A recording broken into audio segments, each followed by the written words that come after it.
Welcome to This Week in Flag Football, folks. Another great show for you. Now we are on a website, correct? You can download it or upload it, whatever you want to call it, from allamericansportsrecreation.com. And you can see us, folks, as you know, on several different TV channels. Schenectady's Channel 16, City of Albany's 18, Albany, Saratoga, Rensselaer counties is also 18 various times.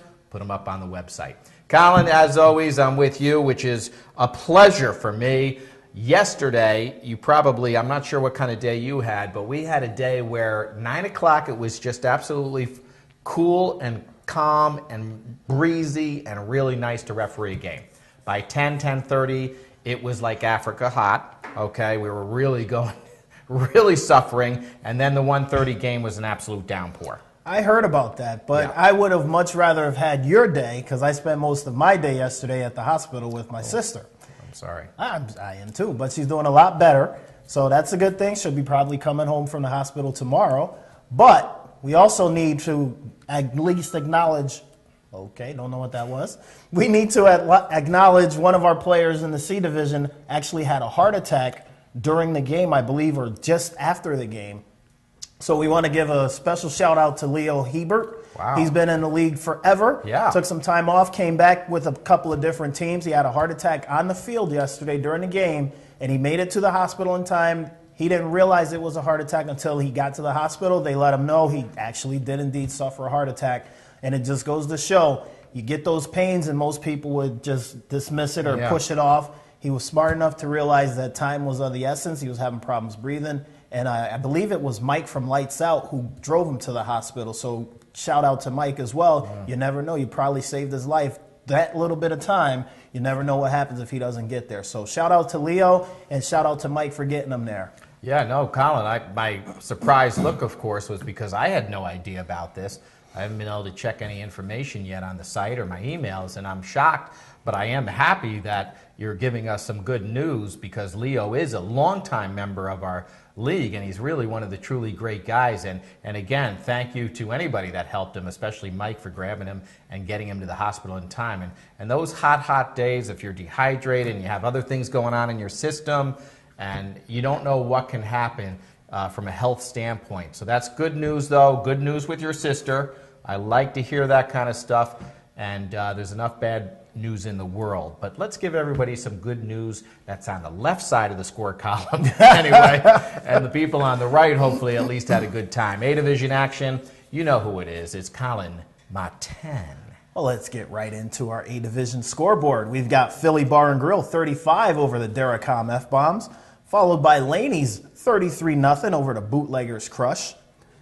Valenti's Panthers 9-6 over Ralph's Tavern, and GotBeer.com in the surprise of the day 18-0 over Kohler's Lions. Yeah. Not a surprise that they won because these are two evenly matched teams, but surprised that A, they put a mercy rule on them, and B, they did it with a shutout. That's the part that surprises me. Yeah, no, Colin, I'm going to have to agree with you on that one. I'm kind of surprised. I thought the two teams were more evenly matched, but I think this is one of the games that I may write about because Got Beer is one of those teams that you and I talk about at this point. A team that now is in their second or maybe third season in the A Division, and now things are starting to gel for them, where at least they're beating the teams that they think they're supposed to beat, and then hopefully can compete with the big 1 and 2 guns, you know, down the road and get ready for the playoffs. But give a little shout out to CJ and Got Beer because they're getting it done. And when we get into the standings, I think you'll be surprised. Yeah, we say it all the time. It's all about the consistency, and now's the time where you want to start gelling together and coming together as a team. You want to hit your stride at this part of the season, especially going into the playoffs in the A Division where everybody makes the playoffs. So this is a critical part of the season these next couple of weeks here. So hopefully they'll go in there on a roll and continue the momentum that they have. It's good to see them. Like you said, it's been a couple of seasons in the A Division, and you see the progress that they've made, and they're up there, and we'll see momentarily how much progress they've made. Get right into the standings where we've got Philly Bar and Grill Blaze 6-0, followed by Laney's at 5-1, and the aforementioned Got Beer team at 4-2 in sole possession of third place. Valenti's Panthers at 3-3, followed by Kohler's Lions, Ralph's Tigers, Derricom F-Bombs at 2-4, and the Orange Crush at 0-6. It's been a tough season for the Crush. Not sure what's going to happen with the rest of their season, but hopefully it's one of those things where they're able to get their guys to show up and continue on to play. You don't want to, we say it all the time, you're 0-6, but you're in the A division, you're going to make the playoffs. And then you have those other teams in the lower divisions where they struggle, and you kind of wonder if they're going to show up and play again or if they're going to forfeit out the season. Hopefully the Crush won't do that. They're a veteran team, so they've been on both sides of the spectrum, so they're aware of what's going on. Hopefully, a couple more weeks, they'll be able to stick it out and get guys to show up. Yeah, we'll see what happens. We'll discuss it with the committee members. But that team is certainly a disappointment this year, mainly because, you know, the first two games, when they were in those games and had a chance to win, they lose those two games. And even Dave Mosier, the quarterback and part-time coach with them, has said, you know, if we won those games, I think it would have been a different story as far as the numbers showing up. So it's amazing how fragile some teams can be based on wins and losses. And if we didn't rain out in week one, we'd be heading into the last week of the season before the playoffs, Colin. So what we try to do is you try to make it, because at this time of year, the weather's really nice. People are starting to find excuses not to play, especially if you're not in the playoffs. So right now it's about teams just making sure that they hang on, get through the season, then they can go on and hopefully during the summer build their team back up for the fall. Exactly. It's all about recruiting, because quite honestly, you're going to have teams from the lower divisions. They're going to end up getting forced up, and some people are going to do some recruiting. So if they see that you guys are on a Crush team and it got tight and you guys decided not to show up, then they're not going to be looking for you guys. They're going to be looking for people they can count on. They stuck it out. It was a tough time, and those are the teams that you build because they're going to grow together and you're going to develop it. So hopefully, like we said, they'll be able to continue on. No more forfeits, no more trouble getting people to show up. Yeah, it's tough. It's still recreational sports, folks, and you know, it's not a huge commitment in my mind, especially the flag football. But on Sundays, it can be tough with work schedules, family, and of course the binge drinking that goes on throughout these Saturday evenings. That's true. But it's a bigger commitment on the referees, because the players, they only have to be there for one game. The referees are there all day long. That's true, and that's why they get paid. All right. But now when they don't show up, they got to sit around and wait. I got you, referees. I'm no longer a referee, an active referee, but I still got your back. It's like a no-show job. You sit around and wait and get paid. Maybe. B division. Take us into the B division. B division scores, folks. Heroes, how about them bouncing back? This was a really big game. They beat the Rampage 16-0. The Heroes needed that. Sampsons, 35-zip over the Warriors. Of course, our insider, Rocco Tobin Legra, will be on the show later in the show, I should say, and hopefully he can give us an idea why that was such a blowout. I know the difference in team talent is there, but that's pretty remarkable. 41 Sport Bar Titans, 43-13 over Pure Image Creation. Not going well for Pure Image. Rugged Rams, 21-14 over Park Pub. That's a surprise to me. I thought Park Pub would win that game. Rugged Rams, congratulations. Predators in the Park upset Pub did too. Of the day, 32-24 over the NEKF Tigers. They go down just like Auburn. So that was the big game, Colin. Before we move on, I just wanted to get your thoughts on that. The Predators beating the Tigers, that is mind-blowing. And the way I hear it, the Predators were undermanned. Was it a situation where they came in kind of thinking that they had it because they were playing a winless team, a previously winless team in the Predators, or excuse me, a one-win team in the Predators, and they're battling for first place? They kind of went in there thinking that the game was already done. And as we've said before, if you go in underestimating your opponent, you may find yourself getting bit in the tuchus. I think that's what happened right here. They came in a little overconfident, underestimating them. Turn around and just goes to show. Even if they were at full strength, you still have to play. But the fact that they came in a short-handed team and they were able to pull off this victory, that tells me that the Tigers, taking everything into consideration, didn't give them enough respect to play that game. They figured it was a done deal, and they got the surprise. And it may end up costing them the division. That's possible, and I'll tell you what, I'd rather get bit in the tuchus than have Rocco in my tuchus. Amen to that. Oh, all right. So anyway, folks, that game was huge. They were missing Jeff Smith, as we were told by the insider prior to the show. Big, big victory. You can tell that the Tigers indeed were willing to or able to score points. 24 points, no problem. 32 points, though, against one of the top 2 or 3 defensive lines in the entire B division. What happened? Hopefully the insider gives us that information. Moving on, Labatt Blue, 33, Bootlegger Chiefs 14, Renegades 34, all-in-one tickets 6. The honeymoon may be over, as you and I mentioned a couple weeks ago, for all-in-one. So, Colin, it is time to go into B Division standings, and as always, we like to start in Albany, only because it starts with an A. We missed one game. We missed the. We did. You cross-referenced the two. Labatt Blue 17-14 over Red Front, and the Aztecs beat the Chiefs 33-14. Interesting. I'm not sure if, yes. Interesting. Okay, so thank you for that correction. We want to make sure that everybody, including the sponsors, get their shout out. Thank you, Colin. In the standings, you have your Renegades at 6-0, the Snipers from Sampsons, of course, 5-1. Rampage dropped that one game. They could have been 5-1 and really up there with the big boys, but now at 4-2. 2 games to go. I'm assuming that they'll make the playoffs. Hopefully they don't take this loss too hard, because if they get a split the last 2 games, they're looking good. Heroes, big win, 3-3. Park Pub gets the loss. The Titans at 3-3 too. So there's your 4, 5, and 6 in Albany, all with identical records. Predators 2-4. What a huge win. I mean, you're 1-4, and you're playing a team that goes into the game at 4-1, and you beat them. Incredible. Chiefs 2-4, Pure Image 0-6, Colin. Anything striking? No, not in that one. Not that division there, because that's pretty much, in any particular order, these have been the top teams in that division. So the Heroes started off hot. Now they're 3-3. They got a big win this past weekend. So I think you're starting to see, you had a pretty good idea early on in the season who was going to come out of this division as far as the playoff teams. Now it's just a matter of seeding. So no big surprise there. No big surprise. Okay, how about in Schenectady? Let's read them off, and we'll get Colin's opinion again. Labatt Blue, 5-1, very strong season. The Tigers, they dropped the game. They're 4-2, but you know what? It's a Tiger team that will be dangerous in the playoffs, and I would not want to go up against an angry Tiger.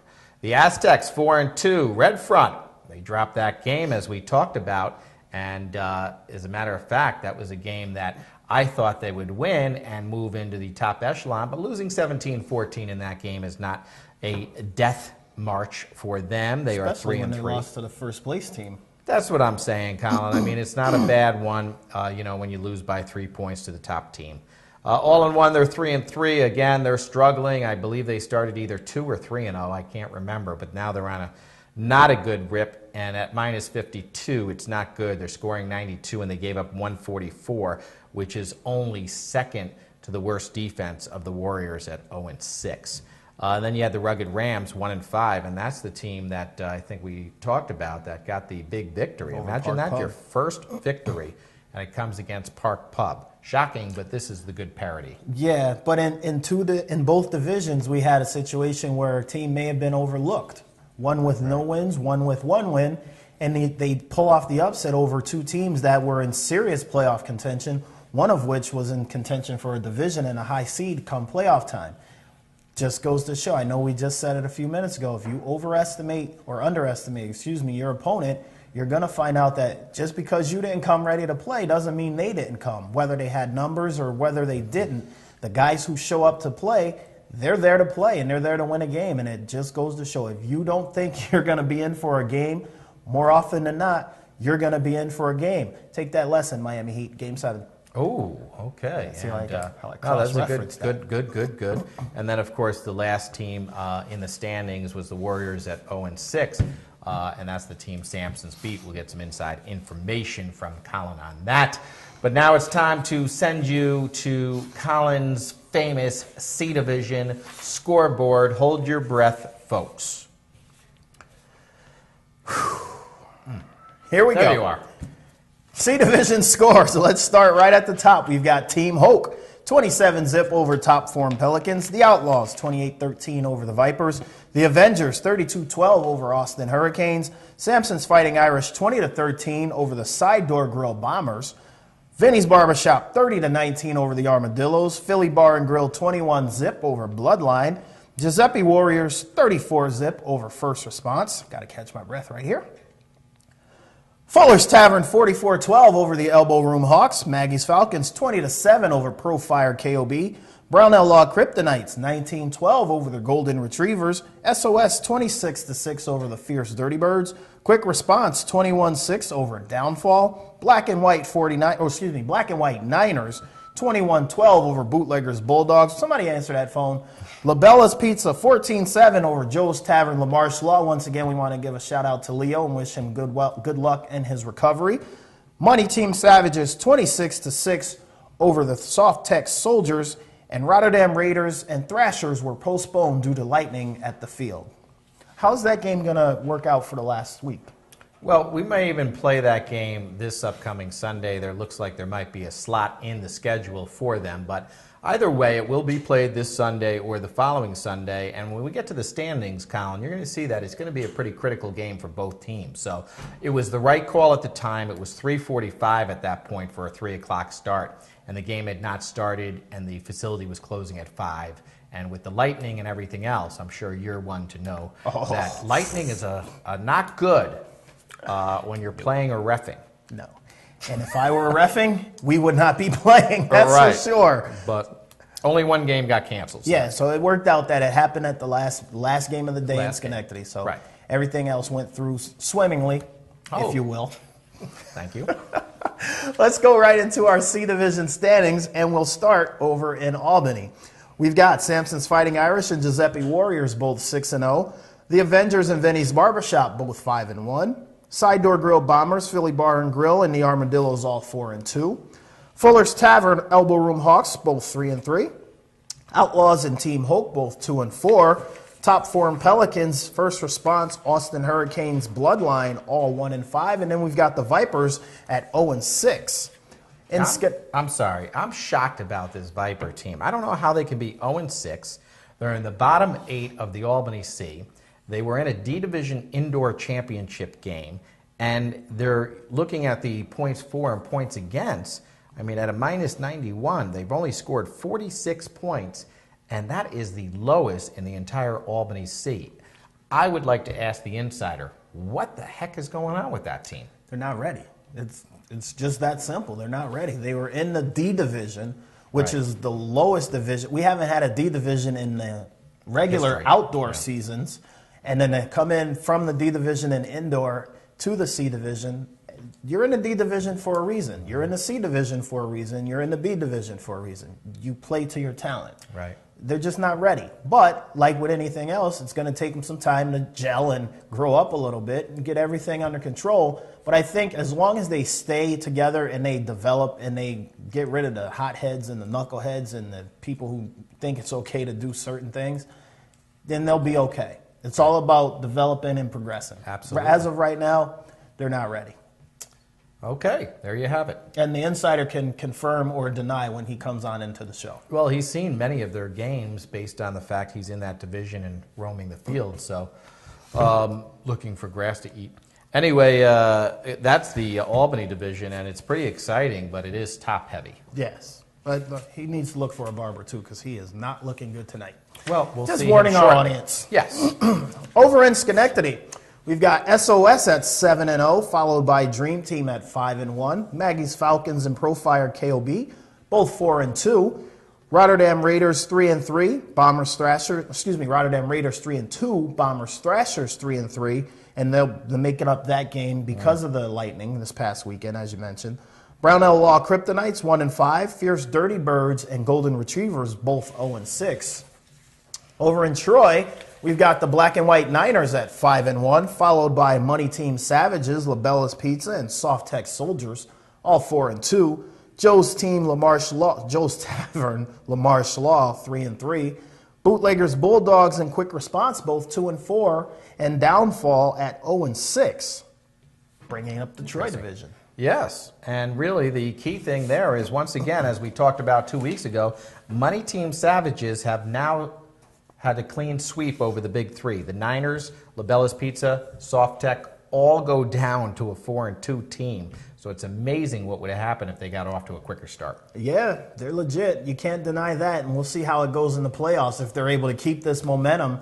Because like we mentioned, if they were able to get off to a good start, now who knows why they didn't, but they could be fighting for that number 1 seed. And if it's a team that didn't, like we mentioned in the previous B division, if they didn't take their early opponents seriously, they got 2 quick losses.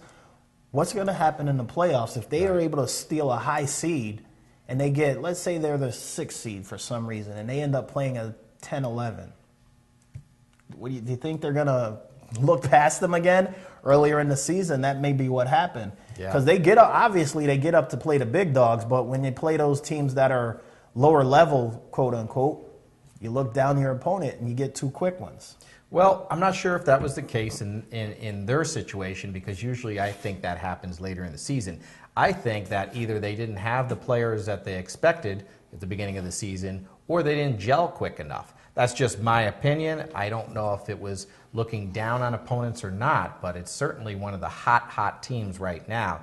And I think that the C Division playoffs, and we can talk about that later in the next segment, is going to be up for grabs and a wild shootout. Oh, yeah, it's going to be wide open. And you will see upsets. Oh, without a doubt. Yes. Without a doubt. You always do.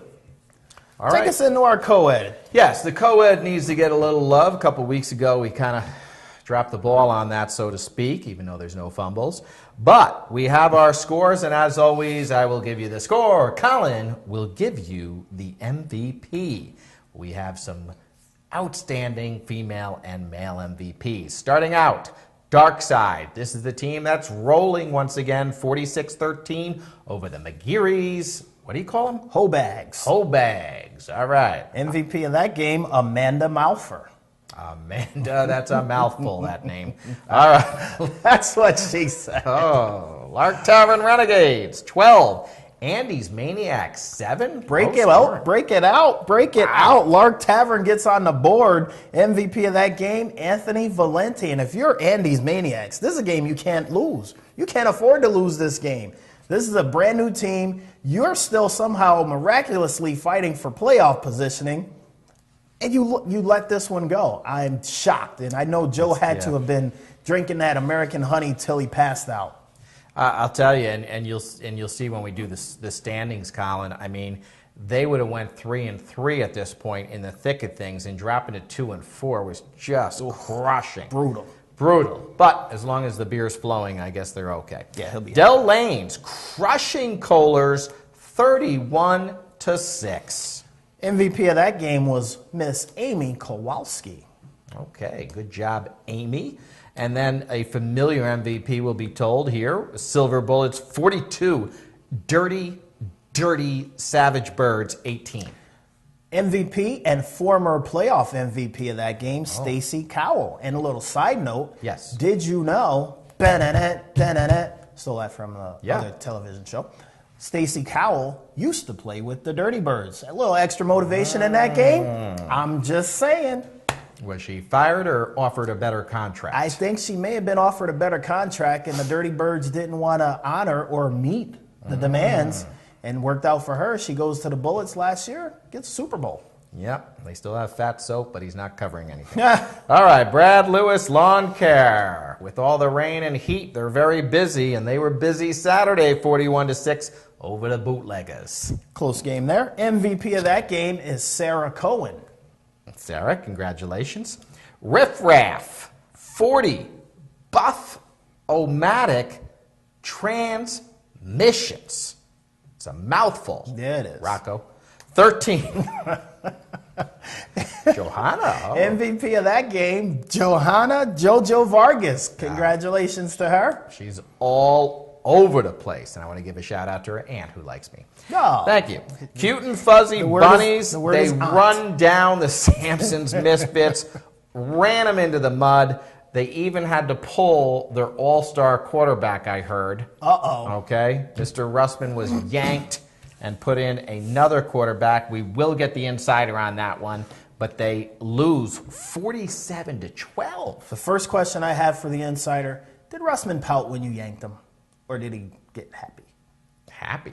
Oh, he's never happy when he gets yanked like that. It depends who's yanking him. I heard it was 3 horrendous passes that I wouldn't in a doubt row. that. I wouldn't doubt that for a second. But if Rocco had to yank him, you never know. And it was during a pouring rainstorm. This game also was say that. postponed. Momentarily, not for the Correct. duration. That's correct. There was a Yes. stoppage in this game. Maybe when Russman got yanked, who knows? I don't know. But his balls were skipping through the water like when you threw the rocks in the pond when you were a kid. That's never a good sign when No. you're a quarterback. Lawn Just darts. throwing it out there. Anyway, MVP of that game was Dave Nash. I'm pretty sure Rocco has a different opinion. Oh, okay. The MVP might have came from his game, is what his That's team is right. what you're saying. Okay, so let's go through the standings. I'll give you the top 7. Colin will be reluctantly giving you the bottom 7. Exactly. As always, Riff Raff, Silver Bullets, and Dark Side. I'm very proud of Dark Side. This is their best season thus far. All 3 teams at 5-1, but the Bullets with that 147. They're doing damage. Yeah, they're dump trucking people. It's Oh. just no way to put it. No other way to No put other it. way. They're just burying them. Barry, dump truck. It's awesome. All right. And then the 4, 5, and 6 teams are all 4-2. Dell Lanes, Cute and Fuzzy Bunnies, and Kohlers. Kohlers seems like they get killed all the time, yet they're 4-2. Well, here's the thing with Kohlers. When they win, they somehow win close games. When they lose, they get dump trucked. You're 4-2, but you're only a plus 11 in the differential. So when you lose big. And you can look at them, they're giving up 135 points. They're only scoring 146. Now, scoring 146 through 6 games, that's 24 or 25 points a game. Sure. That's good. Yeah. But when you're giving up 135 through 6 games, that's not so good. That's bad. Yeah. As they would say. All right. I'll let you take the rest. I know I had number 7, but we got a lot of 3-3 teams. All right, starting with Brad Lewis Lawn Care, Dirty Birds, and Lark Tavern Renegades. I apologize. I thought they were a 1-win team in the previous segment. They actually are 3-3, so congratulations to them. McGarry's Hoe Bags, or Honey Badgers, whichever one you prefer, followed by Andy's Maniacs, both at 2-4. Sampsons Misfits at 1-5, with Buffomatic Transmissions, also 1-5, 2 new teams. And Bootleggers at 0-6. So there is light at the end of the tunnel if you're one of the new teams. At least you're not in dead last place. That's a veteran team who's in last place, the Bootleggers. 0-6, 38 points through 6 games. Well, so you know much. what's remarkable? You bring up the 38, and the second worst offense is remarkable because it's the Renegades, 3-3, 46 points. That's less than 10 points a game. As a matter of fact, what is that? 8 It's points less a game than would be 8. yeah, it's just under 8. I mean, that is remarkable that you can be 3-3 and scoring less than 8 points a game. Granted, your defense is good. I mean, they look like they're 3rd overall, which is nice, but they're at a minus 49. So, again, it seems like a situation where they're winning close games and low-scoring games. Absolutely. And as a new team, that's pretty much what the MO should be. Keep it close to the vest. And if we're able to make a play or 2 here, we're going to win the game because those close games usually comes down to 1 or 2 plays. Unlike the Silver Bullets, as you mentioned, 147 differential, there are no close games there. The one close game, they ended up losing to Riff Raff. And Cute and Fuzzy deserves a little credit. Again, they had a couple losses that weren't so great, but they're a 101 on their differential, scoring 174 points. The thing with them is top 8 make the playoffs. They're probably going to be in. The thing is, Colin, are they the team that can beat everybody except the couple big guns?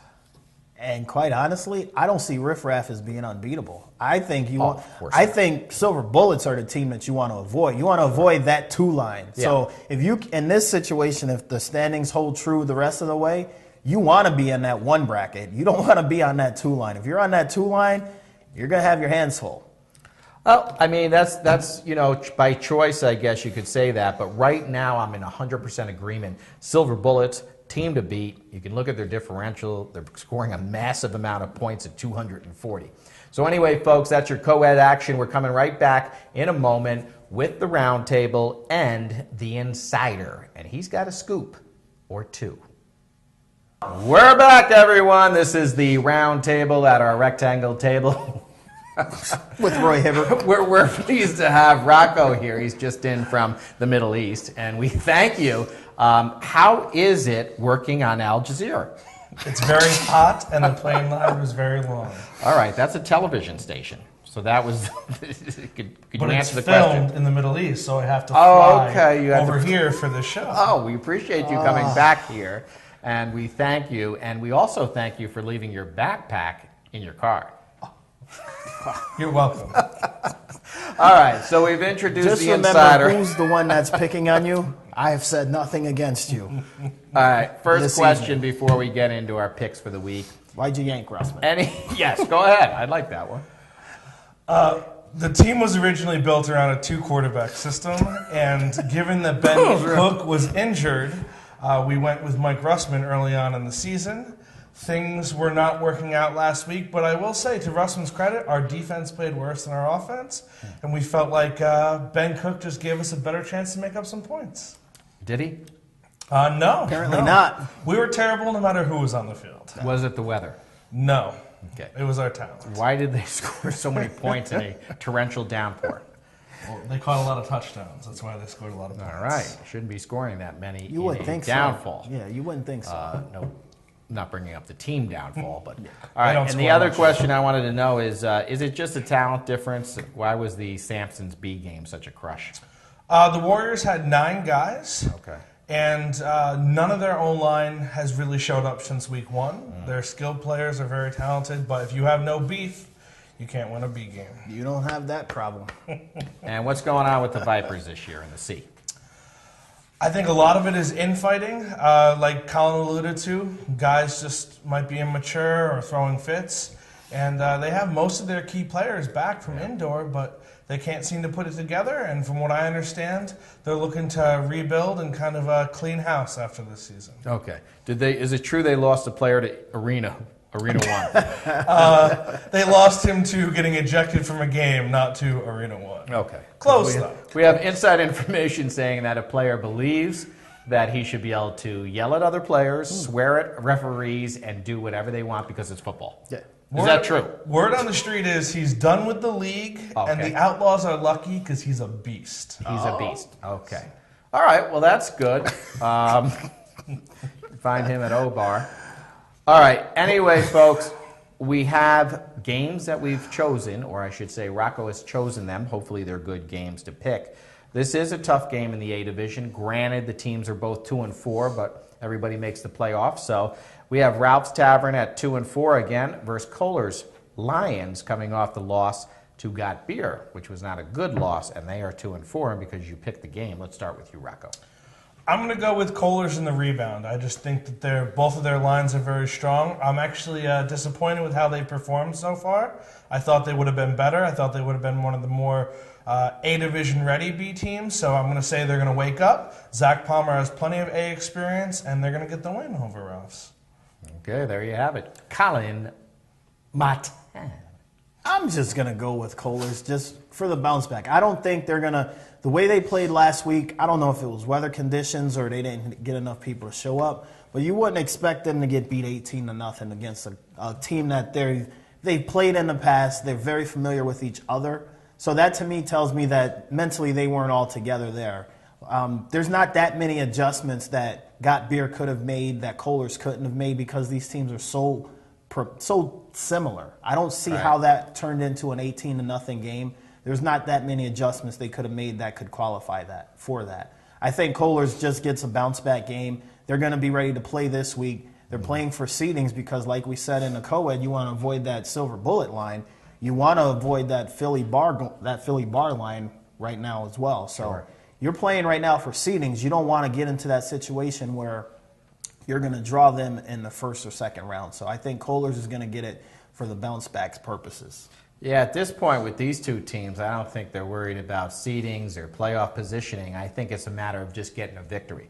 Ralph's Tavern, they've got some serious talent in the position players, but I think they're too inconsistent and they play too much of the street ball that I'm not a big fan of. So Kohler's playing a little better as far as structure goes, I think gets the victory as well. So all three of us are definitely on the Kohler bandwagon, I should say, and we all think they're going to get their third victory of the season. Before we move on, though, to the B division, I want to give a shout out. Like we said, I think Got Beer is probably the record that you thought Colors would have, Rocco, this type of the season. That's probably true, and I think they've made good adjustments, and I think that Roger Harris is learning how to be an A-Division quarterback, and it shows in the win column.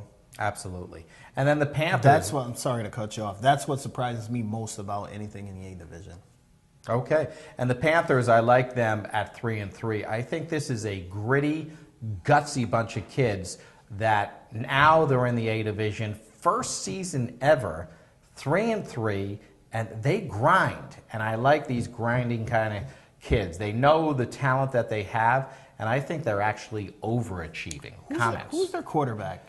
Is that Shoemaker? Shoemaker? Yes. Josh Shoemaker. So did they come up from the C division right to the A, or did they stop in the They A? had one stop in the Bs where they went to the Super Bowl their first season, which is why they cried so much when we forced them up, because they thought they were primed to win a B title in only their second B season. Yeah, I've been there before. Doesn't feel good, but I'm not bitter anymore. Oh, okay. So there you have it. So in the B division, there's plenty of games. Some of them are good games, some aren't. I am a little surprised, though. Well, you picked the best game, clearly, but before we go to the best game, I like that Sampsons Sniper Rampage game. Can the Rampage hang with you guys, or is this a mismatch? The Rampage have size up front. Bobby Blanchard did a great job of getting Owen defensive linemen because his line was a little small last year in the C's, and I thought that's where they were going to struggle. I do think they can hang with us. They knocked me out of the playoffs last year, so I'll never underestimate them. Their quarterback is mobile. Jack Phelan is one of the best receivers in the league. So I think they can hang with us. I think we'll win. I think our defense is better, and Ben Cook, they won't be able to stop him, but they can definitely hang with us. Okay. And to your point about liking those grind out games, they're 4-2 with a plus 17 differential. So they're, like we said earlier, grinders. They're playing those close games where a player or two is going to determine it, and they're just relying on their guys to make that play. Plus 17 at 4-2, no blowouts either way. Pause. The Rampage, in my opinion. No, I said blowouts. The Rampage, in my opinion, I think they're going to lose this game. They're getting into a little tougher part of their schedule. They're a good team, but as their rookie season, I think Sampsons, will be a little too strong for them.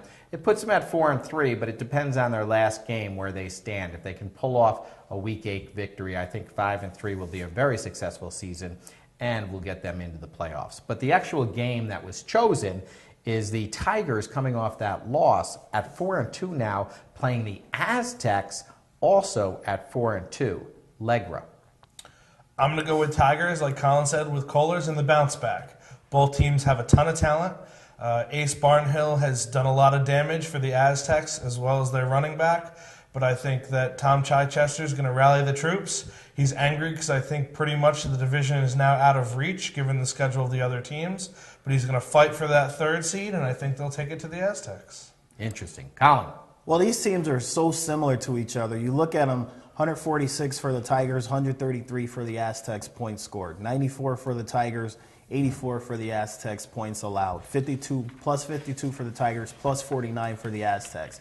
So this game is literally going to be a coin flip. It may come down to who has the ball last, and it may even be a defensive battle. Even though that both teams are scoring 22, 23 points a game, I don't see this game being that high scoring of a game. I think it's going to come down to a turnover late in the game to give the other team possession, and then they'll go in for the game-winning score. But it's going to be a defensive battle this game, and I think the Tigers, like you said, they're going to be mad because they know they let one slip away last week, and they know that probably cost them the division.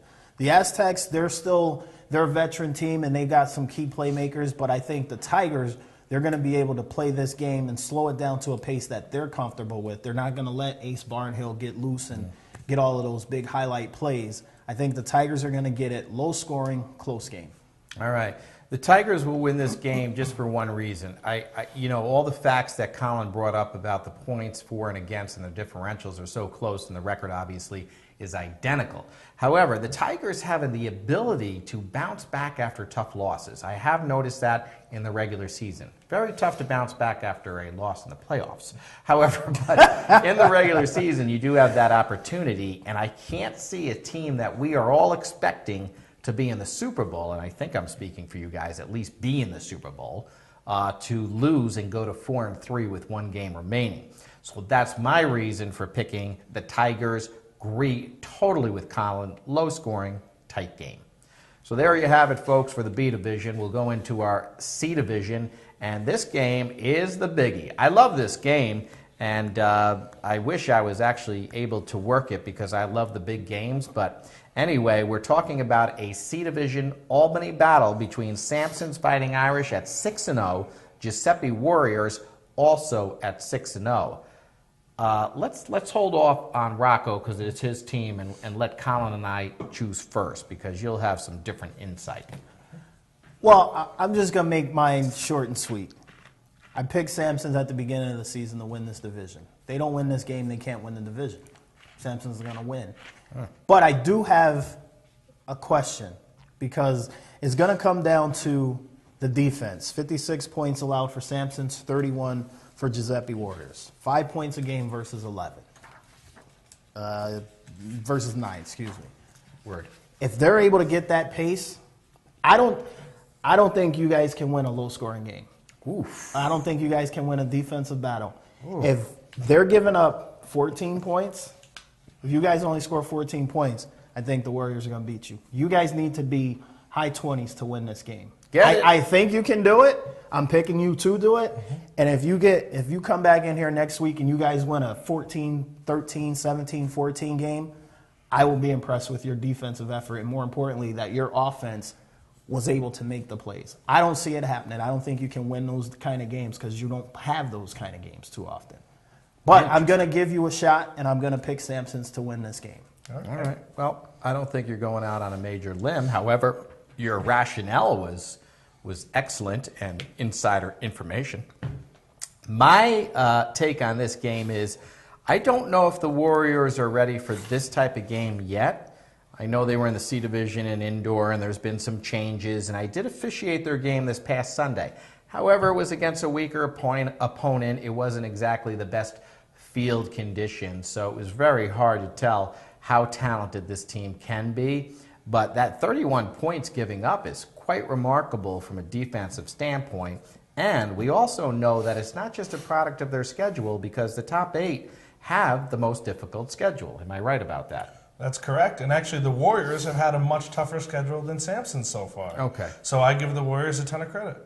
All right. And then before I hand it back to you, Rocco, I'm going to have to say, though, I like Sampsons in the game because I just think their offense will be more proficient. And I think although they're facing the top defense, it seems, here in the entire C probably, I think you guys get it done and score in the 20s. So I'm going to agree with parts of both of you. I agree with Colin that if this is a low-scoring game where it's going to be much more difficult, I'm going to go one step further and say we need to cross that 30 plateau to win. Wow. I will also say that I think we played each other in the preseason tournament. It was a game that came down to the wire. I give the Warriors a ton of credit. And if the Warriors do beat Sampsons, I've committed to wearing a Warriors jersey next week on the show. Oh, wow. I believe. Is it white? It is dark green. Okay. I've learned my lesson. Then we won't have any contrasts. All right. But I obviously am going to pick my team. I'm going to pick Sampsons to beat the Warriors. But I think the Warriors are dangerous. With their line play and mobile quarterback, they can make a deep run in the playoffs, something I haven't been able to do. No, it's remarkable, though, Rocco, that you're saying that you need to score 30. They've only given up 31, so you're looking to double their output. Wouldn't that make you slightly Al-Qaeda crazy? And is it true that if you do lose the game, that you're going to cut 2 of their heads off? 2 or 3. All right. Yes, 2 or 3. Based on your What time religious is the game? background. The game is at 1:30, and I will be in sunny Columbus, Ohio. Right. So good luck to both teams. Interesting. Without your coaching, do they have a chance? We are 0-4 in the last 2 seasons without me there, so that is a factor. Okay. So I'm there thinking you you may not want to go to Columbus, Ohio. Right. What And is it, if you do, OVAR convention out there or something? No, it's a high school graduation that Frank has said my he's going to join goodness. me on. I want Make nothing. your own assumptions about I that. want nothing to do with that. Can we edit this part of the show right there? The high school kids and those 2 my guys. goodness. Them over there. and he's going to use a dull knife when he cuts their heads off. Anyway, folks, let's move on. That's going to be a really Holy whenever you Sandusky. have 2 6-0 teams, it's fun. it's a great game, and I'm looking forward to hearing the score and everything that happens. But we're going to move out to Schenectady, of course, in the C Division still. This is a key game, and this is critical for both teams' playoff chances, and the Raiders may even have a doubleheader this week. So this is really a tough one. Profire, KOB, 4-2, Rotterdam Raiders, 3-2. Then they may have to play the Thrashers, who are going to have to play Dream Team first. So critical for both teams, that postponement, although it was the correct decision for player safety. And, of course, Collins, if anybody knows his lightning story, understands his fear of lightning. That's right. I'm going to hand it over to Rocco Al-Qaeda Tobin. I'm going to go with Profire KOB in this one. From what I understand, Profire's quarterback, Savini, has only thrown maybe one pick the entire season. Wow. He's always had a good deep ball, but he was too focused on one receiver. Now he's spreading the ball a little bit. Pause. And and I feel that's going to be the difference in this game. Profire takes the win. Interesting. well Not played. really going out on a limb. No. I can't believe what I'm about to say right now. Right. Is it about his personal... No. Oh, it's No. No, it's about the game of the week, this All game right. in particular.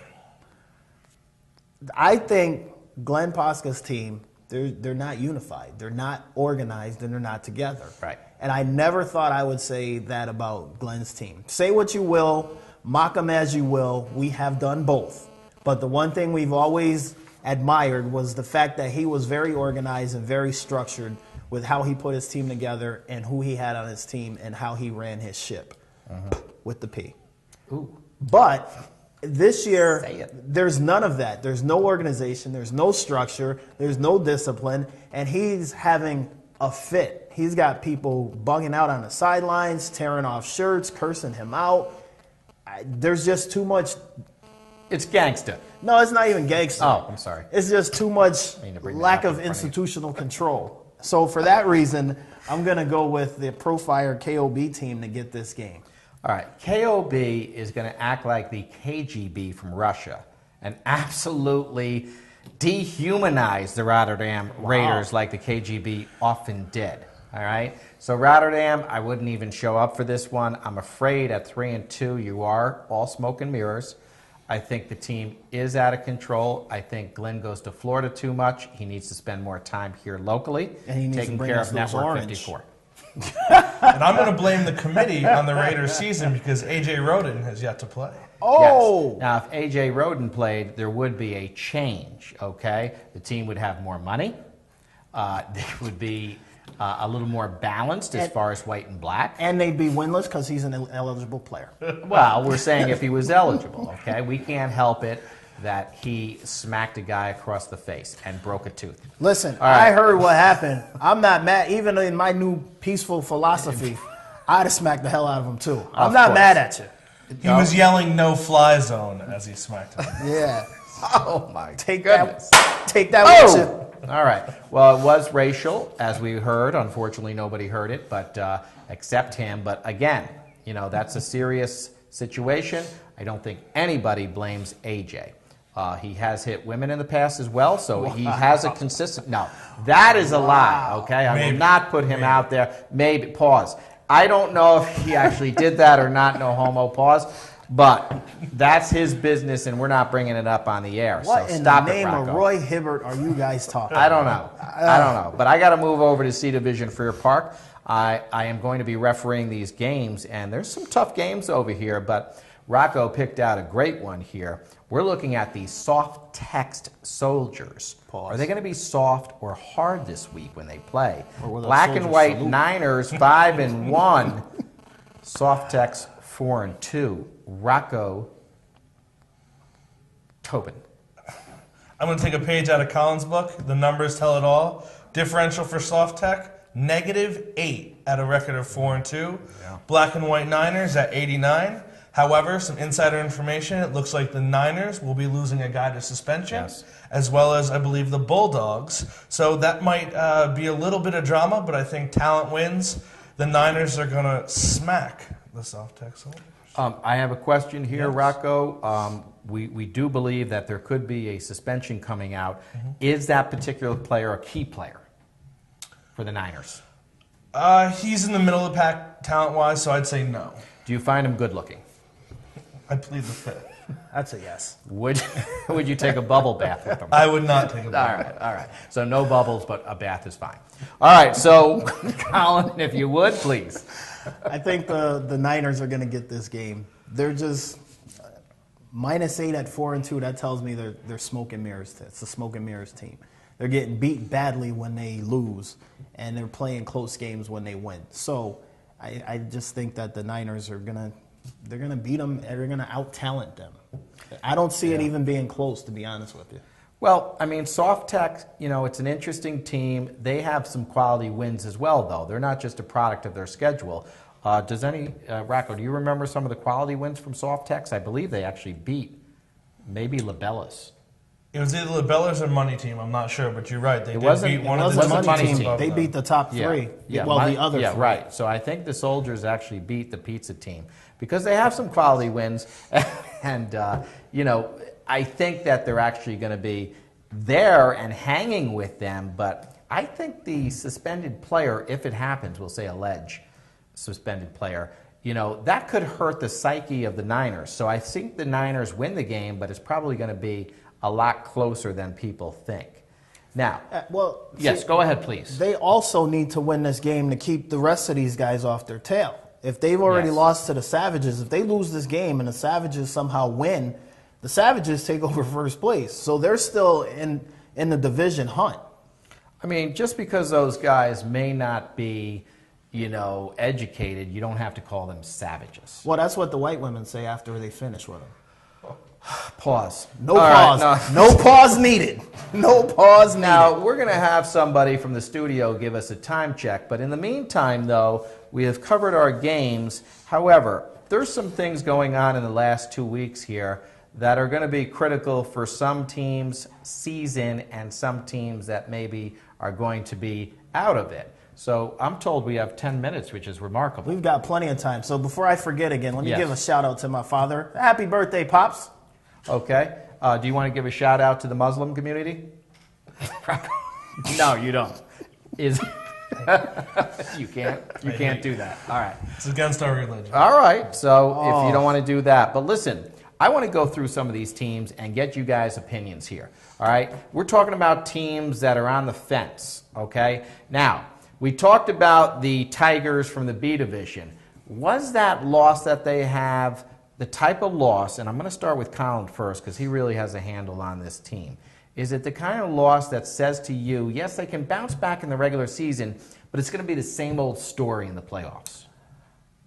Honestly, I don't know. I'd have to see how they come back this week. If they come out there and they play one of those games that they're just lethargic and it's still bothering them, then yes, it's going to be one of those hangovers that they're not going to be able to get their ship right by the time playoffs come around. If they come out there and they're able to play with emotion and play with the passion that we're used to seeing them play with, Right. then I think, okay, we had a bad week last week. They put it behind them and they're able to move on. But if they come out flat and listless, you never know what you're going to see come playoff time.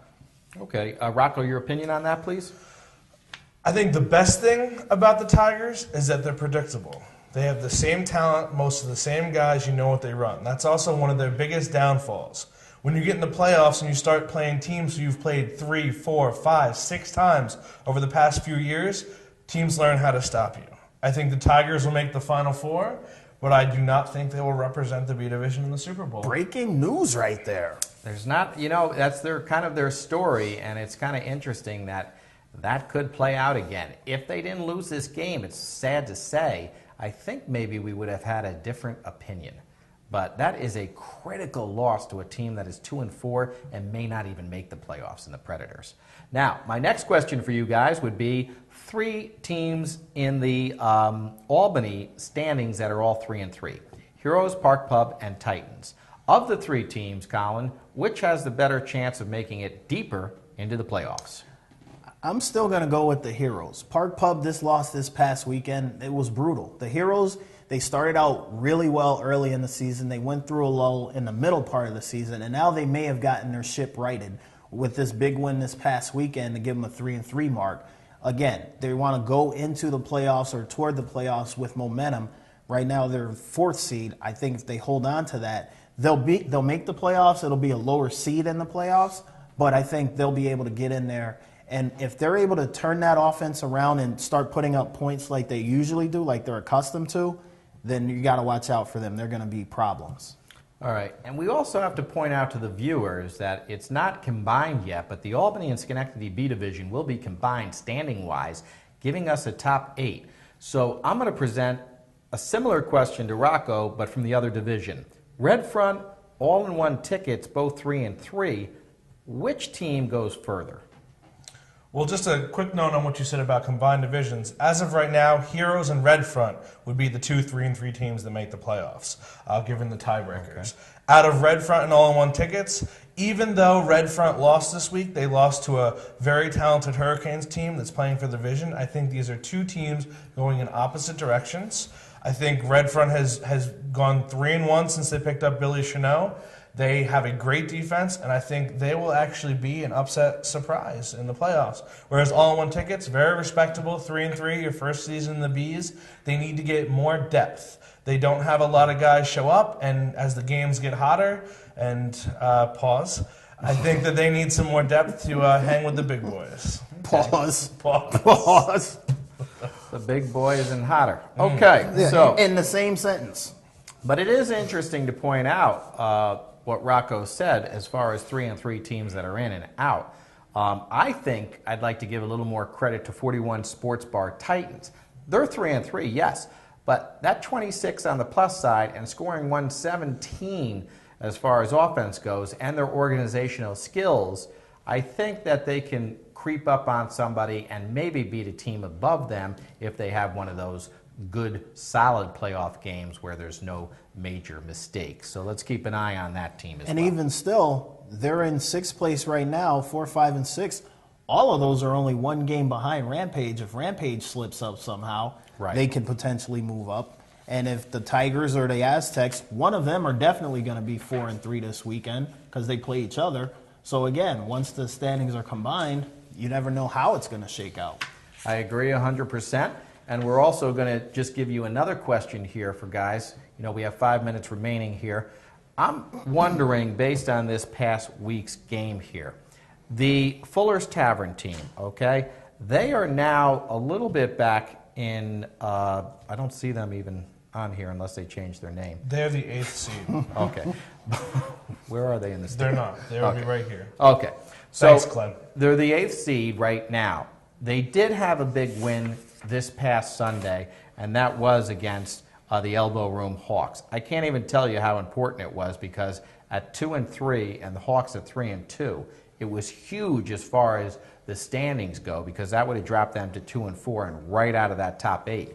Right now, you have Fuller's at 3 and 3, and they would certainly win the tiebreaker over the Elbow Room Hawks based on their head-to-head. And they smoked the Hawks, but the conditions were horrendous for that game at 1:30. I actually officiated it, and it was just a matter of who could make the play when they could make a play. And that, I'll tell you what, he may be the biggest complainer in the league, but the MVP of that game was Ed Sargent. He went absolutely off. The DBs for the Hawk team, I just want to bring this up, one of them was very smart. He said, he's not beating us, we're just not covering him. Okay. All right, but I want to get you guys' opinion on Fuller's Tavern at this point. Now they're 3 and 3. They get a big win. They won big too. We're talking about 44 to 12. In that mess of a situation at Lincoln Park. So let's go to Rocco first. You know the league. You know the team in this division, especially. Is this a turning point? Yes and no. I think it's a turning point because it gets them back in the conversation. Now look at Week 8. We set up Week 8 the past few seasons, Sampsons versus Fuller's for the Albany Crown. Right. That's not the case this year. No. That's Week 7, Sampsons versus Warriors. Say it. But Fuller's Week 8 has just as big implications as a division crown because it's their playoff life. They can sneak in at 4 and 4, but they have to beat us if they want to move up at all in the rankings. I think it was a turning point. I think Fuller's is going to sneak into that 16th, 15th seed. And from what I understand, Fuller's is actually hoping they draw SOS round 1, given the message board chatter. I think Shane is starting to get comfortable at quarterback. And like you said, Ed Sargent is making those D-backs pay when they don't cover him. All right, and we'll get Colin's opinion, too. A little information for you on the upcoming game for Fuller's. It's irrelevant. They may make the playoffs, but that ship has sailed. Oh, short and slight, short and sweet and to the point. That ship has sailed. They may make the playoffs. I'll give them a game depending on who they draw in the playoffs, but I think they'll be one and done for the most so part. the Port of Rensselaer is closed. That ship is done. Gone. Okay, it's now haunted, and I guess that season will go down the drains whether they make it or not. First round exit, Colin? Yes. Oh, Al-Qaeda. Beheaded No. or second round? Second round. All right. We'll give him one head, not beheaded. Pause. Folks, it's been a terrific, terrific show. We're thankful that he is back from the Middle East. We love him to death. Okay, well, maybe not us, but there's certain boys out there. And maybe not to death. Oh, okay. Anyway, talking about reluctant bottoms next week. We will see everybody next week. For Rocco, Tobin, Laguerre, Colin Martin, I'm Frank Rogers. Thank you, and have a great Sunday. Happy birthday, Pops.